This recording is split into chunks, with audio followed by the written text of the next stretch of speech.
ನಮಸ್ಕಾರ ವೀಕ್ಷಕರೇ, JB kitchen and ವ್ಲಾಗ್ಸ್ಗೆ ಸ್ವಾಗತ. ಇವತ್ತು ವಿಶೇಷವಾಗಿರುವಂಥ ಒಂದು ರೈಸ್ ಬಾತನ್ನು ನಿಮ್ಮ ಜೊತೆ ಶೇರ್ ಮಾಡ್ಕೊಳ್ತಾ ಇದ್ದೆ. ಈ ರೀತಿ ರೈಸ್ ಬಾತ್ ಒಮ್ಮೆ ಮಾಡ್ಕೊಳ್ಳಿ, ತುಂಬ ಟೇಸ್ಟಿಯಾಗಿ ಬರುತ್ತೆ. ಖಂಡಿತ ನೀವು ಮತ್ತೆ ಮತ್ತೆ ಮಾಡ್ಕೊಳ್ತೀರಿ, ಅಷ್ಟು ರುಚಿಯಾಗಿರುತ್ತೆ. ಮಕ್ಕಳಿಗಂತೂ ತುಂಬ ಚೆನ್ನಾಗಿ ಇದು ಟೇಸ್ಟ್ ಕೊಡುತ್ತೆ. ಮತ್ತು ಇದನ್ನು ಟಿಫಿನ್ ಬಾಕ್ಸಿಗೂ ಹಾಕಿ ಕಳಿಸ್ಬೋದು, ಸೂಪರಾಗಿರುತ್ತೆ. ಇದಕ್ಕೆ ಸಾರು ಮತ್ತು ಸೈಡ್ ಡಿಶ್ ಆಗಿ ಏನು ಬೇಕಾಗೋದಿಲ್ಲ. ತುಂಬ ಚೆನ್ನಾಗಿ ಈ ಒಂದು ರೈಸ್ ಬಾತನ್ನು ನೀವು ಮಾಡ್ಕೊಳ್ಬೋದು. ಹಾಗೆ ವಿಡಿಯೋನ ಪೂರ್ತಿಯಾಗಿ ನೋಡಿ, ಇನ್ನೊಬ್ಬರಿಗೂ ಶೇರ್ ಮಾಡಿ, ಲೈಕ್ ಮಾಡಿ, ಸಪೋರ್ಟ್ ಮಾಡಿ.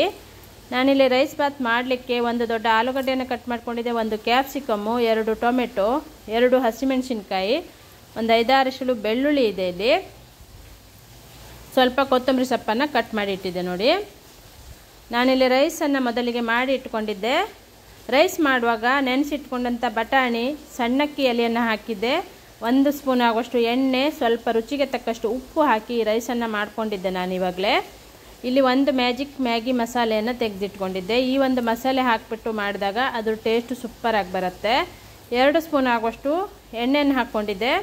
1 ಪಲಾವ್ ಎಲೆ, ಒಂದು 2-3 ಪೀಸ್ ಆಗುವಷ್ಟು ಚಕ್ಕೆ, 1 ಲವಂಗ ಹಾಕಿಬಿಟ್ಟು ಈಗ ಅದನ್ನು ಚೆನ್ನಾಗಿ ಫ್ರೈ ಮಾಡ್ಕೊಳ್ಬೇಕು. ನಂತರ 1 ಚಿಟಿಕೆ ಆಗುವಷ್ಟು ಸೊಂಪು ಅಂದರೆ ಬಡೆ ಸೊಪ್ಪನ್ನು ಹಾಕಿದ್ದೆ.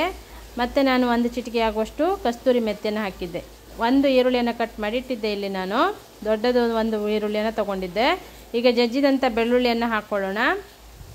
ಹಾಕ್ಬಿಟ್ಟು ಚೆನ್ನಾಗಿ ಫ್ರೈ ಆದ ನಂತರ ಕಟ್ ಮಾಡಿದಂಥ ಈರುಳ್ಳಿ ಹಾಕ್ಬಿಟ್ಟು ಫ್ರೈ ಮಾಡ್ಕೊಳ್ಬೇಕು. ತುಂಬ ಚೆನ್ನಾಗಾಗುತ್ತೆ, ತುಂಬ ಟೇಸ್ಟಿಯಾಗಿ ಬರುತ್ತೆ. ಮಾತ್ರ ಇದು ಒಮ್ಮೆ ನೀವು ಮಾಡಿದರೆ ಖಂಡಿತ ಮಾಡ್ಕೊಳ್ತೀರಿ. 1 ಸ್ಪೂನ್ ಆಗೋಷ್ಟು ಶುಂಠಿ ಮತ್ತು ಬೆಳ್ಳುಳ್ಳಿಯ ಪೇಸ್ಟು, ಹಸಿಮೆಣಸಿನ್ಕಾಯನ್ನು ಹಾಕಿದ್ದೆ. ಈಗ ತರಕಾರಿ ಹಚ್ಚಿಟ್ಟಂಥ ತರಕಾರಿಗಳನ್ನು ಹಾಕ್ಕೊಳ್ಳೋಣ. ಆಲೂಗಡ್ಡೆ, ಕ್ಯಾಪ್ಸಿಕಮ್ ಮತ್ತು ಟೊಮೆಟೊವನ್ನು ಹಾಕ್ಬಿಟ್ಟು ಇದನ್ನು ಚೆನ್ನಾಗಿ ಮಿಕ್ಸ್ ಮಾಡಿಕೊಂಡು ಅದನ್ನು ಬೇಯಿಸ್ಕೊಳ್ಬೇಕು. ಮೊದಲಿಗೆ ಸ್ವಲ್ಪ ಉಪ್ಪನ್ನು ಹಾಕ್ತಾ ಇದ್ದೆ ನಾನು. ರೈಸಿಗೂ ಉಪ್ಪು ಹಾಕಿಟ್ಟಿದ್ದೆ. ಉಪ್ಪು ಖಾರ ನಿಮ್ಮ ರುಚಿಗೆ ಅನುಗುಣಕ್ಕೆ ತಕ್ಕಂತೆ ಮಾಡ್ಕೊಳ್ಬೋದು. ಇದನ್ನು ಮುಚ್ಚಿಬಿಟ್ಟು ಈಗ ಬೇಯಿಸ್ಕೊಳ್ಳೋಣ. ನೀವು ಬೇಕಾದರೆ ಒಂದು 2 ಸ್ಪೂನ್ ಆಗುವಷ್ಟು ನೀರನ್ನು ಹಾಕಿ ಬೇಯಿಸ್ಕೊಳ್ಬೋದು. ಇಲ್ಲಿ ಚೆನ್ನಾಗೇ ಬೇಯುತ್ತೆ ಆಲೂಗಡ್ಡೆ. ಈಗ ಬೆಂದು ರೆಡಿಯಾಗಿದೆ. ಈಗ ರೈಸನ್ನು ಹಾಕಿಬಿಟ್ಟು ಇದನ್ನು ಮಿಕ್ಸ್ ಮಾಡ್ಕೊಳ್ಬೇಕು. ಮೊದಲಿಗೆ ರೈಸ್ ಹಾಕ್ಲಿಕ್ಕೆ ಮೊದಲಿಗೆ ನಾನಿಲ್ಲಿ ಒಂದು 1/2 ಸ್ಪೂನ್ ಆಗುವಷ್ಟು ಗರಂ ಮಸಾಲೆ ಹೊಡಿ ಹಾಕಿದ್ದೆ. ಮತ್ತು ಮ್ಯಾಗಿ ಮಸಾಲೆಯನ್ನು ಹಾಕ್ಕೊಳ್ತೇನೆ. ಈಗ ಇದಕ್ಕೆ ಹಾಕ್ಬಿಟ್ಟು ಚೆನ್ನಾಗಿ ಮಿಕ್ಸ್ ಮಾಡ್ಕೊಳ್ಳೋಣ. ಮಿಕ್ಸ್ ಆದ ನಂತರ ಈ ರೈಸನ್ನು ಹಾಕ್ಕೊಳ್ತಾ ಇದ್ದೆ ನೋಡಿ. ರೈಸ್ ಮಾಡುವಾಗ ನಾನು 1 ಸ್ಪೂನು ಎಣ್ಣೆ ಹಾಕಿದ್ದೆ. ಹಾಗೆ ನೆನೆಸಿಟ್ಟಂಥ ಬಟಾಣಿ ಮತ್ತು ಸಣ್ಣಕ್ಕಿಯಲ್ಲಿ ಹಾಕಿಬಿಟ್ಟು ರೈಸ್ ಮಾಡಿರೋದಿದು.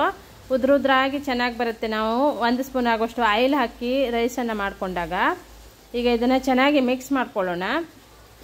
ತುಂಬ ಸಿಂಪಲ್ ಆಗಿರುತ್ತೆ ಮತ್ತು ಟೇಸ್ಟು ಸೂಪರ್ ಆಗಿರುತ್ತೆ.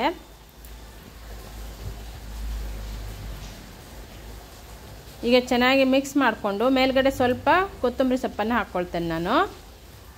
ಈಗ ಚೆನ್ನಾಗಿ ಮಿಕ್ಸ್ ಆಗಿ ರೈಸ್ ಬಾತು ರೆಡಿಯಾಗಿದೆ ನೋಡಿ. ಕೊನೆಯಲ್ಲಿ ಸ್ವಲ್ಪ ಕೊತ್ತಂಬರಿ ಸೊಪ್ಪನ್ನು ಹಾಕ್ಕೊಳ್ಳೋಣ. ತುಂಬ ಟೇಸ್ಟಿಯಾಗಿರುವಂಥ ರೈಸ್ ಬಾತು ಬ್ರೇಕ್ಫಾಸ್ಟಿಗೂ ಮಾಡ್ಕೊಳ್ಬೋದು. ಸೂಪರಾಗಿರುತ್ತೆ. ಟಿಫಿನ್ ಬಾಕ್ಸಿಗೂ ಇದನ್ನು ತೊಗೊಂಡು ಹೋಗ್ಬೋದು. ಮಕ್ಕಳಿಗೆ ಹಾಕಿ ಕಳಿಸ್ಬೋದು. ತುಂಬ ಟೇಸ್ಟಿಯಾಗಿ ಬರುತ್ತೆ. Thank you.